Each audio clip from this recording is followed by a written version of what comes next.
You see, guys, the thing is, if it does not work after this time, I'm, I'm not even going to stress. I'm done. I don't mean my video. I mean Forex.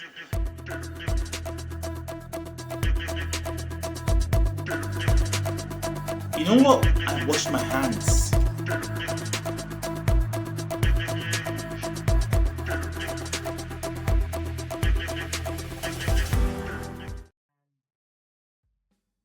Hey everyone, and welcome back to the channel. Welcome back. This is the second video on this channel, and if you missed the first one, basically we just spoke about the basics of forex and the nature. And I got feedback that the editing wasn't so great, so I apologize for that. I can't really do much about that right now, so we will just have to move on. Nonetheless, I still apologize. So today we are going to be talking about tools you need to be a forex trader, and we're going to be talking about brokers and demystifying all of that. And if we still have a bit more time, we'll talk about top firms. But before we go into the topic of discussion for today, let's quickly dive into a quick recap of what happened in the market today. So on our screen right now, we have Euro USD, and turn on our super trend. Yeah. So today, this was what happened. Markets just kept moving sideways. It just kept moving sideways. I understand, and I'm apologizing one more time for beginner traders who really don't understand what I mean, but it's pretty much simple. Generally, when you look at the market, you realize that the market goes up and down, up and down. You see, this direction in which the market is going is what we call a trend. So if it's moving downwards, take here for example, if it's moving downward, we call it a downward trend, or we say it's a bearish trend. When it's moving upwards, like here, we call it, like here or like here, we call it an upward trend, or we say it is bullish.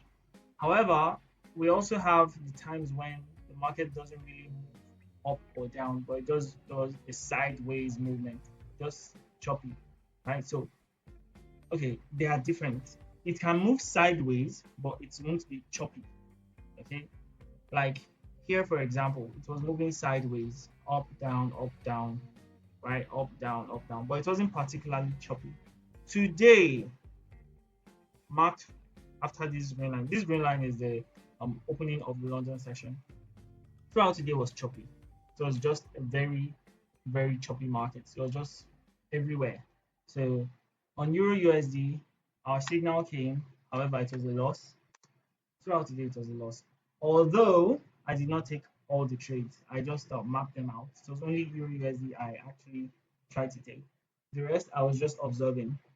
GBP JPY got stopped out. SPX 500 moved in our favor, got stopped out. It would have done a 1 to 2 ratio, but still got stopped out. Same thing with USD card. USD card, my baby, that has been working so fine. Today, however, I believe it's because there was news though. So this is Forex Factory. This is where we get this is where I get my economic calendar news. So this was all the news that happened today, and we have a red folder news, and it happened on card, right? Around 1:30 p.m. And that was the cause of this very haphazard movement here, very fast movement around 1:30. As you can see, 1:30 p.m. But that is that for that. And now let's jump into the topic of the day. Tools you will need as a forex trader, and we're going to talk about brokers and different types of brokers. So every trader needs tools, obviously. Now, the first on the list, which would go without saying, would be your smart devices. You need a phone and a laptop. Now, it's not compulsory for you to have a laptop. However, I'm mentioning a laptop because based on experience, I understand that it's easier to make analysis on a wider screen. The wider the screen, the more data, the more information you can see. I'm not saying you can't do it on your phone, but if you have a wider screen, it's better for you. So your phone and your laptop. Second on the list would be your internet access. You need fast and reliable internet access at all times, like fast and reliable. God knows, I don't want to call some people's names, but you know that yellow company and that red company. Let's not even talk of that green company. Jesus, you're Nigerian, you understand what I mean? They have been doing nonsense, but we'll still manage them like that. All I'm saying is make sure you have good internet access, fast and reliable internet access, because you don't want to be in a situation where you want to place a trade that you've probably been waiting for days, and all of a sudden your network provider is slow. Try to move, and you probably now start having FOMO. It's called fear of missing out, and it just spoils everything. Then you will need your trading platforms. That's your technical tools. When I say technical tools, I'm talking trading platforms like TradingView, which is what this platform that you're seeing right now is called TradingView, right? You will need your MetaTrader 4, you will need MetaTrader 5. Now, you can get these platforms on uh, how do I put it? You can get them in different ways. We have the web service, which is what we're looking at right now, but you also have the application, all right? So you can use either of them. There is TradingView for your phone, there is MetaTrader 4 for your phone, there is MT4 for laptop, anyone, it's fine. Well, how I use it is I use TradingView for my analysis, then I place my trades on MT5, MetaTrader 5. You also need my FX book. You can easily always use the web service. Listen to my FX book. Yeah, so this is a position size calculator. Use it to calculate how much position you should be risking in the market. And as we saw before, Forex Factory for economic news. Now, the thing is, my FX book also gives economic news, but I just prefer using Forex Factory. So, yeah, technical tools. Those are the things that you need. Then the next thing you will need is your trading journal. You will need a trading journal. Why? Because it will help you to become a better trader. It's a very simple spreadsheet and a dedicated journal tool. You can use things like EdgeWonk or Trader Sync or the free one, which is my FX book. I don't know who created my FX book, but God bless you for giving us everything for free. So you have your economic calendar, you have your FX calculator, you have your news, you know, sentiments, heat maps. Trust me, just go to myfxbook.com, create a profile for yourself and explore. Right. You can also have a portfolio where you would, record all your trades automatically from MT4 or MT5. So you will need a trade journal. A simple spreadsheet will work. Then you also need a book. I'm recommending a book because for me, I learn better when I write certain things down. So it's best to just have that and you write how did you feel when you took this trade, especially in the beginning part of trading.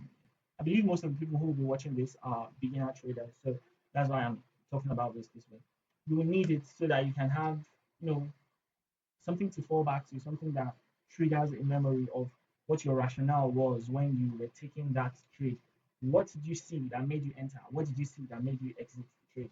Then the next on the list would be your capital. Don't let anybody whine you. You need money to trade. Yes, you're learning to trade for free. However, if you want to make real money, you have to deposit real money. You can trade with demo accounts because your brokers can easily give you that for practice. But eventually, you will need real money to trade. Now, when it comes to your risk capital, I'm begging you, do not use money that you cannot afford to lose, except you have come to the final conclusion that irrespective of whatever happens, you are going to deal with it. This is the deal. Chances are, you see that money that you are not willing to risk or that you're not willing to lose, rather, chances are you will blow it. Why? Because you are putting too much pressure on yourself. And remember, yesterday we spoke about how trading is actually a gamble. But the profitable traders make their consistent profitability by keeping a cool head, by taking calculated risk. What happens when you use money that you're not willing to risk is you throw away that small leverage that you have. See that calmness, that ability to think things through, it's out the window. Now you have so much pressure, and you know it's just going to be a downward spiral from there. So that's why people just say, don't trade money you're not willing to lose. Don't trade your school fees. Don't trade your house rent. If it's your last card, my guy, use it to buy Pepsi and drink. You'll be fine. The market is not running away, okay? Don't borrow money that you know that you can't pay back to trade, because I won't just say don't borrow money. I feel like if you know that there's another source of income that you can use to pay back the loan, you can borrow it and trade. But if you know that you don't have any other source of income, do not trade. I can't emphasize this enough. Don't trade if you're jobless. Go and look for a job first. Go and look for one source of income first that would fund the trade. Okay. So yeah, a quick recap. You need your smart devices, you need fast internet access, you need your technical tools, you need your trading journal, you need capital, and last but not the least, you need outright tenaciousness. You need to have coconut head. You have to be stubborn. Stubborn in the sense that you are willing to learn from your mistake and you're not willing to just give up on trading, because trust me, the beginning stages can be really, really tough. Okay. Not stubborn in the sense that something is not working and you're choosing to just continuously do it that way. That's foolishness. All right. Let's talk about brokers. So, who is a broker? Some of you may not have watched this, but yesterday I spoke about brokers and how technically some of them may not be your friend. Yeah, but let's just break it down. So, who are brokers? Brokers basically are, for a lack of better word, I would say they are middlemen. Basically, they are your gatekeepers between you and the market. If you don't have a broker, you cannot trade. Trading originally was meant for the super rich. Somehow, but we're not doing evolution of trading today. Somehow along the line, we just kept making it more accessible to everybody. But and then brokers came in. See, if you don't have a broker, you cannot trade. Basically, your broker is your middleman. So now let's talk about the different types of brokers. We have number one on the list, the dealing desk brokers, aka market makers.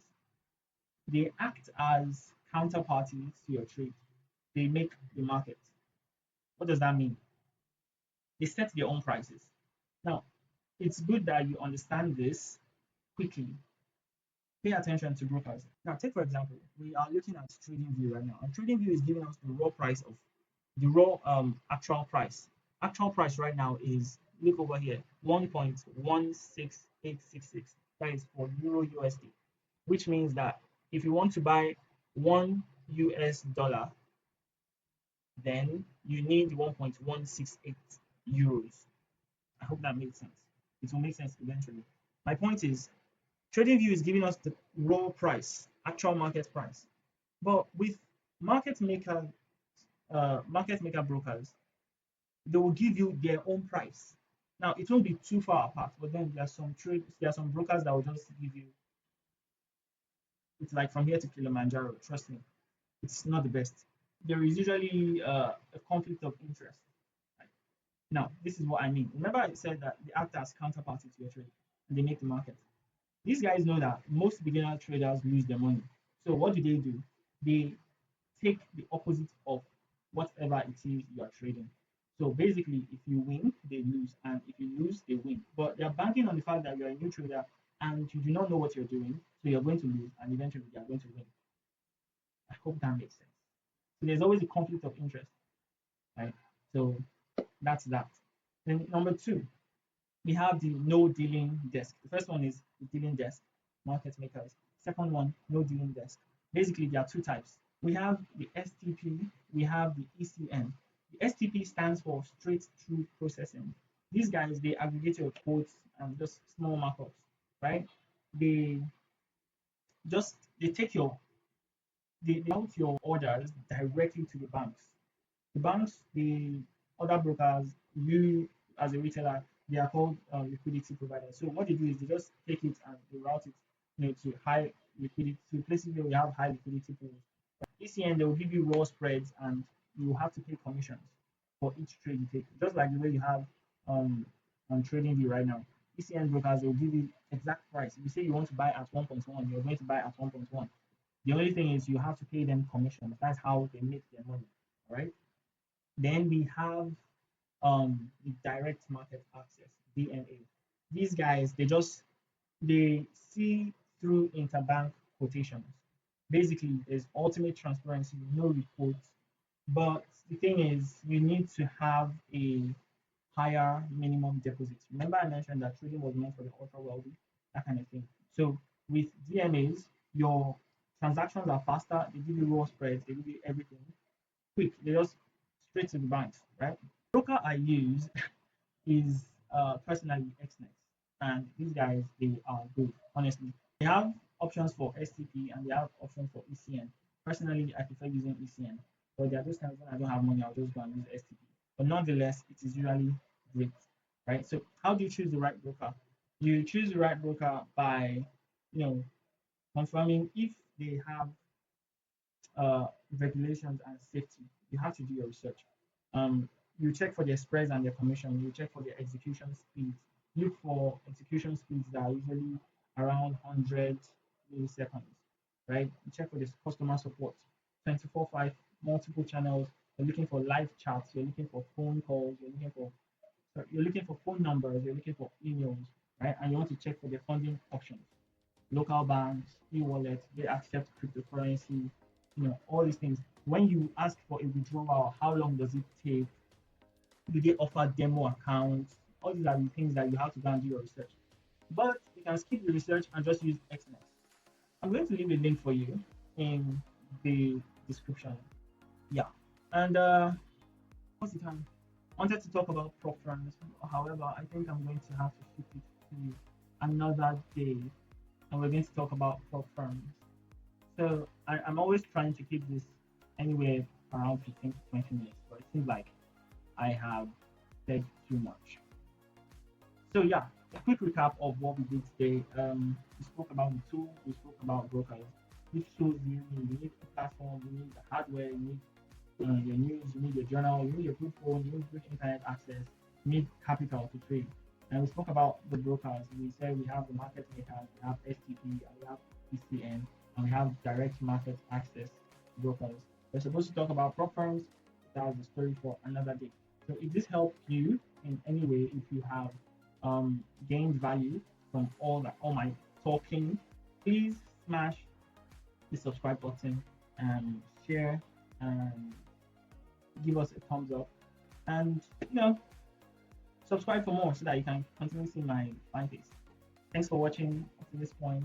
Stay smart, manage your risk, and you see me, or I'll see you in the next one. Bye.